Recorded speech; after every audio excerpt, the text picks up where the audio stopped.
The relationship between the United States and China has a frightening trend toward direct armed conflict. The United States is seeking to prevent Chinese invasion of Taiwan by all available means. In recent years, the Philippines has become an important component of U.S. strategy. Given the level of conflict that already exists between the United States and Communist China, recent events could become a prerequisite for a world war. One side is launching reconnaissance balloons into the United States, which did not happen even in World War II, while the other is increasing its presence around Taiwan.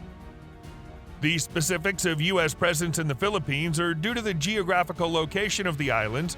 With military bases in this country and Japanese Okinawa, Taiwan will be protected from all sides except the west and northwest. In addition, the U.S. presence in the east of the South China Sea significantly limits the military and transportation capabilities of China in the region in the case of war.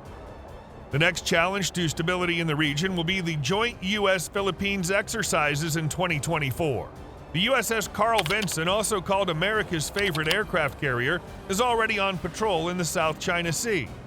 It can carry about 60 fighters, helicopters, and radar reconnaissance aircraft. Let's take a close look at what the Americans are going to use to defend Taiwan and whatever they're planning to do there.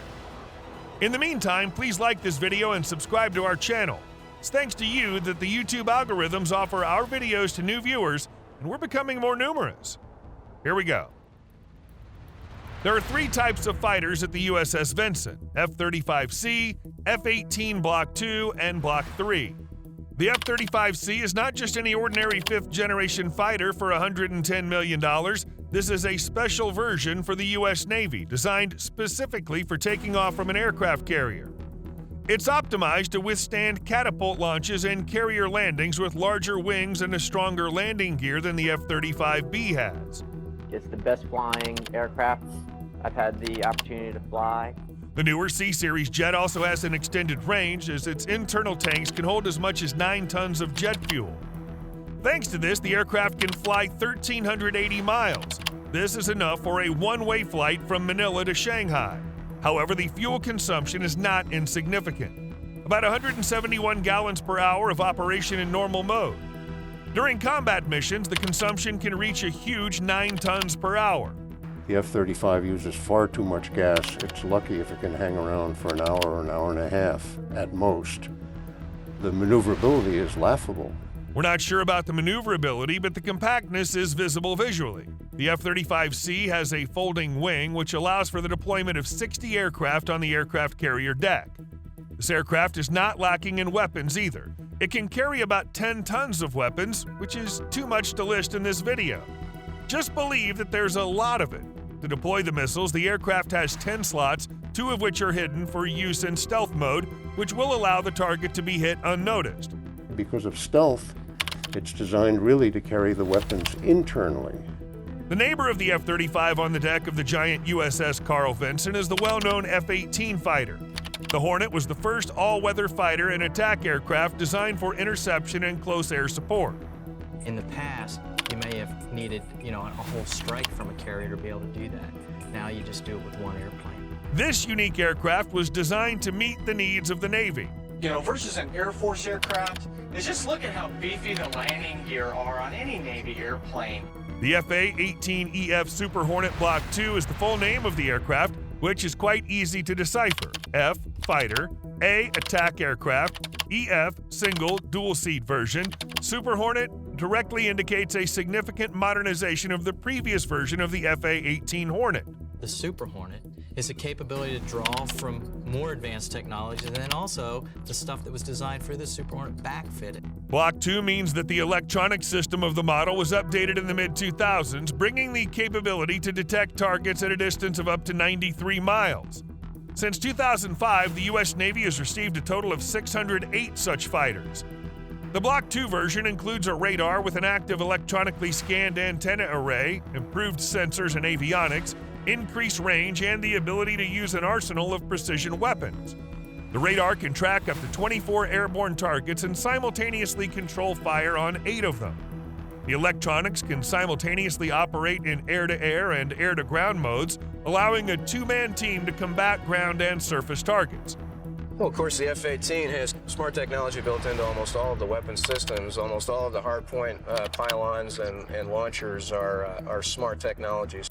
A new mission computer was also developed for the Super Hornet Block II aircraft using the latest generation of civilian processors.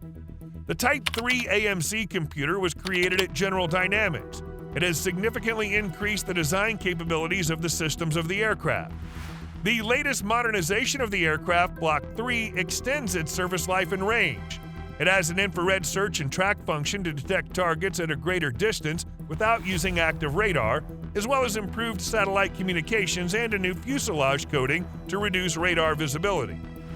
The aircraft were modernized to increase their service life from 6,000 to 10,000 hours. In June 2020, Boeing provided the U.S. Navy with 2 FA-18 Block III Super Hornet test aircraft and signed a contract to deliver 78 new FA-18 Block III aircraft by 2024. The FA-18 is by far the most capable aircraft that these young pilots have ever flown in.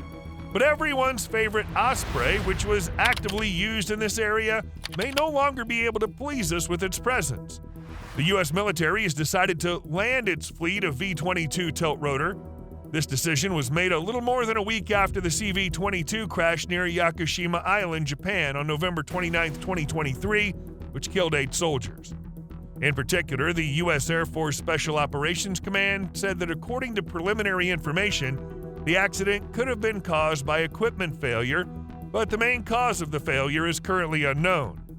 The extent to which Ospreys have been recalled and whether they'll return to the USS Carl Vinson is also unknown. In addition, it's worth noting the fact that American aviation in the Philippines is deployed not only on water but also on land. In April 2023, the first landing of a 5th-generation F-22 fighter jet in the history of this country took place at the former Clark Air Force Base. These are very good aircraft. The engines of the F-22 generate more thrust than any modern fighter jet. A combination of sophisticated aerodynamic design and increased thrust allows the F-22 to cruise at supersonic speeds of more than 1,120 miles per hour without the use of afterburner. Supercruise significantly extends the operating range of the F-22 in both speed and range compared to current fighters, which must use fuel-consuming afterburners to operate at supersonic speeds. We were really building a fighter for the 21st century that could take on all of the advanced threats that... But there are also disadvantages. An hour of F-22 flight costs $70,000. In this respect, it's second only to the B-2 Spirit. You walk around the airplane, everywhere you look, what you see is something that's designed to do the job in the most efficient and effective way, and no wasted space, no wasted capability. It's truly an airplane.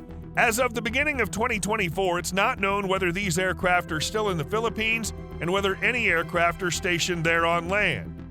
In general, one aircraft carrier group is certainly not enough to attack China or defend against China.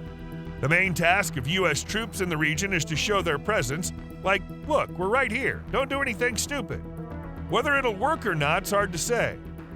We're a military channel, not a political one. But from a military point of view, the United States is taking more and more favorable positions around Taiwan, making it possible for the rest of the forces to quickly approach. But whether this will work against such an enemy as Communist China, I hope we'll not have to find out. See you on our channel.